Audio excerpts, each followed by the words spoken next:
Hello guys, எல்லோரும் எப்படி இருக்கீங்க? இன்றைக்கி நம்ம ஹைதராபாத் பிரியாணி தான் பார்க்க போகிறோம். அதுவும் 1 kgயில் எப்படி செய்யலான்னு பார்க்கலாமா?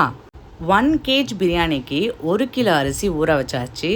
4 பெரிய சைஸ் வெங்காயமாக எடுத்து நல்லா மெலிசாக நீல வாக்கில் கட் பண்ணி எடுத்து அதை நம்ம ஆயிலில் போட்டு பொரிச்சு எடுத்துக்கணும்.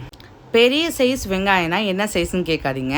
கையில் வைக்கும் போது கையில் நல்லா பெருசாக அடங்கணும், நல்லா கை மூடாத அளவுக்கு, அவ்வளோதான். நல்லா நீல வாக்கில் கட் பண்ணி எண்ணெயில் போட்டு பொரிச்சு எடுத்துப்போம். ஆக்சுவலி கொஞ்சம் வெங்காயம் போட்டு கொஞ்சம் சால்ட் சேர்த்தோன்னா சீக்கிரம் ஆனியன் பொரிஞ்சிடும். அது என்னோடய கான்செப்ட், உங்களுக்கு எப்படின்னு தெரியல, நீங்கள் வேணால் சேர்த்துக்கோங்க. அதோட வெங்காயம் போட்டு சும்மா கிளறி விட வேணாம்.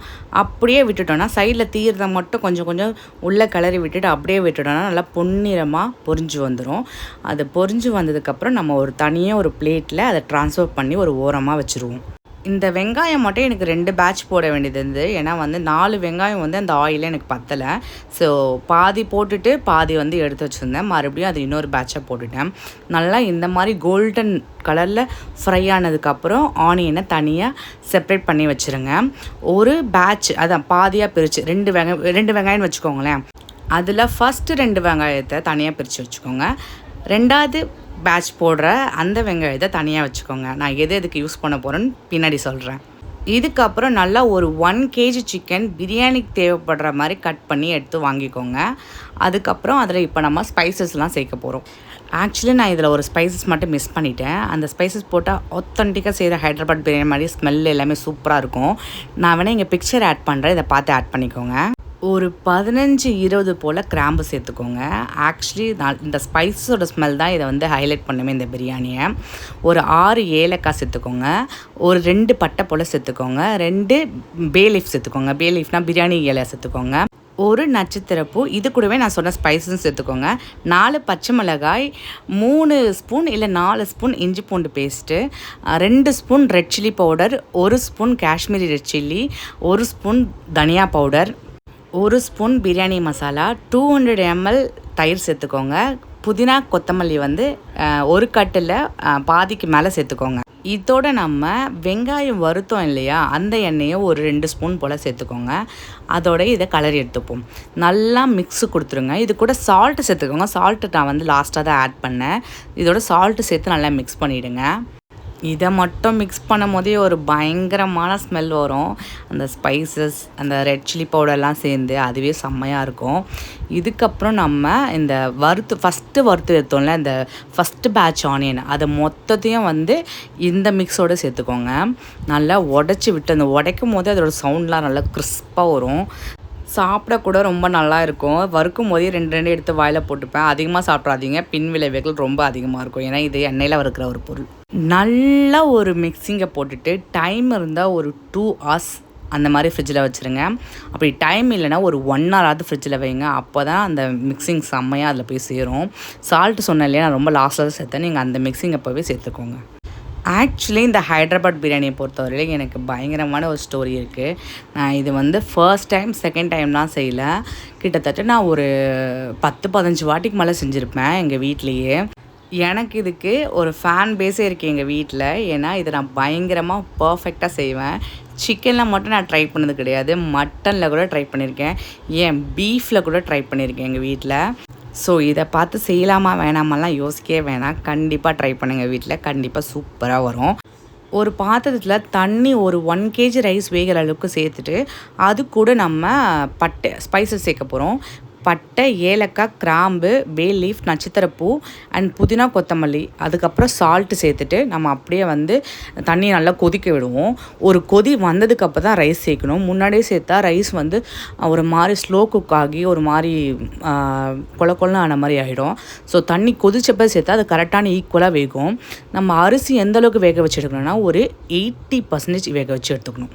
80% வாயில் போடும்போது நறுக்கு இல்லாமல் கொஞ்சம் சாஃப்டாக உள்ளே போகும். அந்த மாதிரி எடுத்துக்கிட்டிங்கன்னா சாப்பாடு சூப்பராக வரும். அதுக்கப்புறம் நம்ம வெங்காயம் வறுத்தோம் இல்லையா, அந்த எண்ணெயை கொஞ்சம் ஒரு பாத்திரத்தில் சேர்த்துட்டு நம்ம மிக்சிங் 1 hour ஊற வச்சுருக்கோம் இல்லையா, அதை இதோட சேர்த்துருவோம். தண்ணி அதில் அந்த மிக்ஸ் பண்ண ஸ்பைசஸ் எல்லாத்தையும் நம்ம அலசி அதில் ஊற்றினா மட்டும் போதும். சிக்கன்லேருந்தே தண்ணி வரும். இதுக்கப்புறம் நம்ம ஒன்றும் பண்ண வேணாம், தட்டு போட்டு அப்படியே மூடி வச்சுட்டு ஒரு 10 to 15 மினிட்ஸ் வரைக்கும் நம்ம இதை வேக வச்சுருவோம். லோ ஃப்ளேமில் வேகும் போதே தண்ணி வந்து சிக்கன்லேருந்து தண்ணி வந்து அது வந்து நல்லா குக் ஆகிடும். சிக்கன் நல்லா குக் ஆனதுக்கப்புறம் தான் இதை பண்ணவே போகிறோம், இந்த ப்ராசஸே பண்ண போகிறோம். சிக்கன் நல்லா வெந்துருச்சுன்னு தெரிஞ்சதுக்கப்புறம் நம்ம செஞ்சுருக்க தொக்குலேருந்து பாதி போர்ஷன் எடுத்து நம்ம தனியாக எடுத்து வச்சுப்போம் பிளேட்டில். மீதி பாதி ஈக்குவலண்ட்டாக பிரிச்சுக்கோங்க, பீசஸும் சரி அந்த தொக்கும் சரி. கீழே வந்து கொஞ்சம் தொக்கு அதிகமாக இருந்தால் போதும். இப்போ ஸ்டவ் ஆஃப் பண்ணிடலாம். ஆஃப் பண்ணிவிட்டு நம்ம வந்து கொஞ்சம் ரைஸ் சேர்த்துப்போம். இந்த தொக்குக்கு மேலே ரைஸ் சேர்த்துப்போம். இப்போ லேயரிங் பண்ண போகிறோம். நம்ம சாப்பாடு வெந்ததாக பார்த்தோம் இல்லையா, அதை வந்து நம்ம வடிகட்டுற பாத்திரத்தில் போட்டு வடிகட்டி வச்சுருக்கோம். தண்ணி நல்லா இருந்துச்சு. இப்போது அந்த சாப்பாடில் பாதிக்கு பாதி போர்ஷன் எடுத்து இந்த தொக்குக்கு மேலே ஃபஸ்ட்டு போட்டாச்சு. நல்லா ஈக்குவலாக ஸ்ப்ரெட் பண்ணி விட்டுட்டு அதுக்கப்புறம் அதுக்கு மேலே புதினா, கொத்தமல்லி, நம்ம வறுத்தோம் இல்லையா, இன்னொரு பேட்ச் வறுத்தோம் இல்லையா, அந்த வெங்காயம் நல்லா மூணுத்தையும் நல்லா ஸ்ப்ரெட் பண்ணி விட்டுட்டு நம்ம தண்ணி வந்து சாப்பாடு வடிச்சோம் இல்லையா, அந்த தண்ணியில் ஒரு கிளாஸ் தண்ணி மட்டும், ஒரே ஒரு கிளாஸ், இந்த ஒரு கிளாஸ் கண்டிப்பாக எடுத்துக்கணும். ஒரு கிளாஸ் தண்ணி மட்டும் எடுத்து அதில் ஃபுட் கலர் ஆட் பண்ணி இந்த மாதிரி சேர்த்துக்கோங்க, நான் சேர்த்த மாதிரி.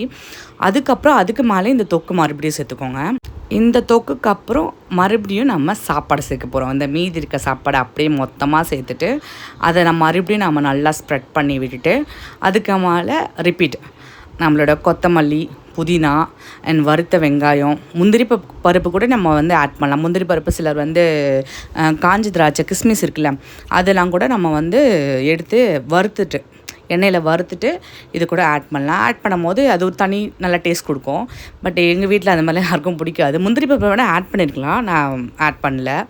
கொத்தமல்லி, புதினா, நல்லா வறுத்த வெங்காயம் எல்லாமே சேர்த்துட்டு மறுபடியும் சேம் அந்த ஒரு கிளாஸ் தண்ணி கண்டிப்பாக இதுக்கு நம்ம சேர்த்துக்கணும். ஏன்னா அந்த ஒரு கிளாஸ் தண்ணியில் மட்டும்தான் நம்ம தம் போடுறப்போ அது இருக்க போகுது.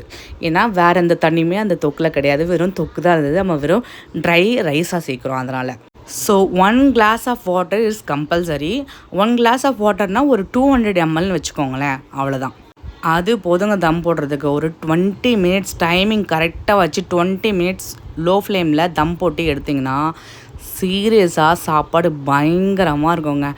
டேஸ்ட்டும் சரி, ஃப்ளேவரும் சரி, அந்த ஸ்பைசஸோட ஃப்ளேவர்லாம் ஹெவியாகவே இருக்காது, அவ்வளோ நல்லாயிருக்கும். ஏன்னா ஸ்பைசஸ் எல்லாமே 1 kgக்கான ஸ்பைசஸ் மட்டும் தான் சேர்த்துருக்கேன். ஸோ நீங்கள் வந்து கண்டிப்பாக தைரியமாக இந்த மாதிரி சேர்க்கலாம். ஹெவியாக இருக்காது, சட்டிலாக இருக்கும். ஒரு ஹைதராபாத் பிரியாணியே ரொம்ப சட்டிலாக சாப்பிட்ற மாதிரி இருக்கும். எங்கள் வீட்டிலலாம் கடையிலே சாப்பிட்ற மாதிரி ஃபீல் இருக்குலாம் சொல்லியிருந்தாங்க. சீரியஸாக அவ்வளோ டேஸ்ட்டாக இருந்தது. இது கூட நான் வந்து மட்டன் கீ ரோஸ்ட்டும் செஞ்சேன் சண்டே அன்னைக்கு. நான் அதோட ரெசிப்பியும் எடுத்திருக்கேன். அதோட ரெசிப்பியும் நான் அப்லோட் பண்ணுறேன் சீக்கிரம். கைஸ், இது கூட நீங்கள் வெங்காய ரைத்தா மட்டும் சாப்பிடாதீங்க, இது கூட கியூக்கும்பர், வெள்ளரிக்காவும் சேர்த்து போட்டு சாப்பிடுங்க. அதோட டேஸ்ட்டே ஹெவன்லியாக இருக்கும்.